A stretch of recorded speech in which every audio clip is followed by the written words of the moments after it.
පාඩම් වලින් අපි ජර්මන් ඇල්ෆබෙට් එකේ A ඉඳලා J වෙනකම් අකුරු ඉගෙන ගත්තා. අද අපි ඊළඟ අකුරු පහත් කොහොමද ප්‍රොනවුන්සියේෂන් වෙන්නේ කියලා ඉගෙන ගමු. ඔයාලා දන්නවා මේ පැත්තේ තියෙන ඉංග්‍රීසි ප්‍රොනවුන්සියේෂන්, මේ පැත්තේ තියෙන ජර්මන් ප්‍රොනවුන්සියේෂන්. අපි කියවල බලමු. K K L L M M N N O O. හරි.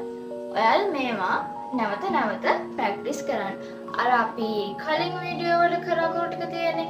ඒ අකුරු ටිකත් එක්ක මේ අකුරු ටික නැවත රිපීට් කර ප්‍රැක්ටිස් කරන්න. අපි අද K L M N O කියන අකුරු ටික ප්‍රොනවුන්සියේෂන් වෙන්නේ කොහොමද කියලා ඉගෙන ගත්තා. ඊළඟ වීඩියෝ එකෙන් අපි ඊළඟ අකුරු ටිකත් ඉගෙන ගමු. එහෙනම් අදට මෙච්චරයි. ඔයාලා හැමෝටම සුබ දවසක් වේවා.